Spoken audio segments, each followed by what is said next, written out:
আসসালামু আলাইকুম। পাটকে আমরা সোনালী আঁশ বলি।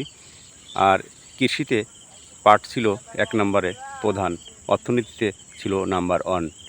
সেই পাট চাষ কিন্তু আমাদের বাংলাদেশ থেকে দিন দিন হারিয়ে ফেলেছি। আমরা অনেকটাই নিরাশ হয়ে পড়েছি। কারণ কি, এই পাট শিল্প আমাদের কিন্তু অর্থনীতিতে আগে একটি গুরুত্বপূর্ণ ভূমিকা রাখত। আর এই পাটকে আমরা এই জন্যই সোনালী আঁশ বলতাম।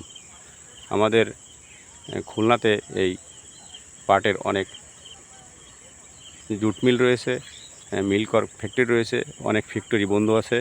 আমি এই ভিডিওর মাধ্যমে বলব, প্রতিটি ফ্যাক্টরি যেন আমাদের এই শিল্পকে বাঁচিয়ে রাখার জন্য আবারও চালু করে দেয়। আমি আকুল আবেদন জানাচ্ছি এই সরকারের প্রতি, যিনি দায়িত্ব আছেন আমাদের মহামান্বিত প্রধান উপদেষ্টা ডক্টর ইউনূস স্যারের কাছে।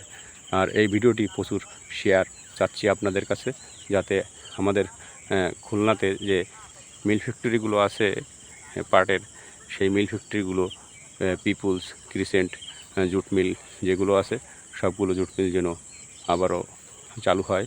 অনেক শ্রমিক ওখান থেকে উপকৃত হবে। আর পাট থেকে আমরা অনেক কিছু তৈরি করতে পারবো। আমি সবার কাছে আশা রাখতেছি ভিডিওটি বেশি বেশি শেয়ার করবেন। সবাই ভালো থাকবেন, সুস্থ থাকবেন। আল্লাহ হাফেজ।